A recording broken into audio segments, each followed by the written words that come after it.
नमस्ते। आज की कथा विष्णु पुराण से भगवान विष्णु के चौथे अवतार की कथा है। मैंने इस वीडियो के पार्ट 1 व पार्ट 2 में मत्स्य यानी मछली का अवतार, कच्छप यानी कछुए का अवतार और वराह अवतार की कथा सुनाई है। आप उन वीडियो को भी देख सकते हैं। उस वीडियो का लिंक मैंने डिस्क्रिप्शन बॉक्स में दे दिया है। तो चलिए कथा शुरू करते हैं। भगवान नृसिंह अवतार की कथा। भगवान विष्णु ने पृथ्वी और मानव जाति की रक्षा के लिए हिरण्याक्ष का वध किया। हिरण्यकश्यप अपने भाई की मृत्यु को सहन नहीं कर सका और उसने भगवान विष्णु से बदला लेने की ठान ली, जिसके लिए हिरण्यकश्यप ने कठोर तपस्या कर भगवान ब्रह्मा को प्रसन्न किया और उनसे ऐसा वरदान मांगा जिसने समस्त सृष्टि को कांपने पर विवश कर दिया। हिरण्यकश्यप ने ब्रह्मा देव से वरदान मांगा कि न उसकी मृत्यु आकाश में हो, न धरती पर और न ही जल में।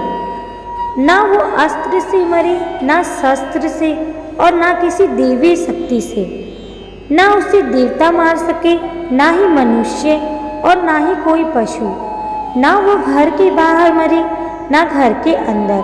न वो दिन में मरे, न रात को। वरदान प्राप्त करने के बाद हिरण्यकश्यप निरंकुश हो गया और पृथ्वी समेत सभी लोकों में अपना आतंक फैलाना शुरू कर दिया। हिरण्यकश्यप ने सभी लोकों में अपना शासन स्थापित किया। उसने स्वर्ग पर भी शासन करना शुरू कर दिया।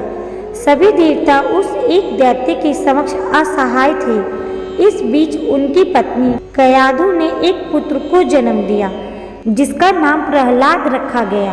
राक्षस कुल में जन्म लेने के बाद भी प्रहलाद दैत्य स्वभावी नहीं थे, बल्कि वो एक महान विष्णु भक्त निकले। प्रहलाद पूरी तरह से भगवान नारायण को समर्पित थे। जब पिता हिरण्यकश्यप को इस बात का पता चला कि वो स्वयं जिन भगवान विष्णु से घोर घृणा करता है और जिन्हें वो अपना परम शत्रु मानता है, उन्हीं का भक्त उनका पुत्र है, तो उसने कई प्रयास किए प्रहलाद को भगवान नारायण की भक्ति से विचलित करने के लिए और उसमें राक्षस प्रवृत्ति जगाने के लिए, लेकिन उसके सभी प्रयास विफल रहे और प्रहलाद भगवान नारायण के प्रति और भी अधिक समर्पित होते चले गए।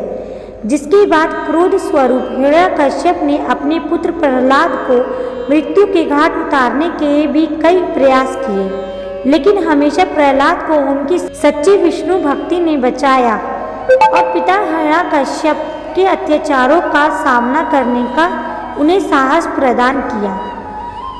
एक बार क्रोधवश हिरण्यकश्यप ने अपनी बहन होलिका के साथ मिलकर एक योजना बनाई और अपने पुत्र को चिता पर जीवित जलाने का प्रयास भी किया। दरअसल होलिका को अग्नि से न जलने का वरदान प्राप्त था। इसी वरदान का दुरुपयोग करते हुए प्रहलाद की बुआ और उनके पिता ने इस योजना को सफल बनाने की ठानी।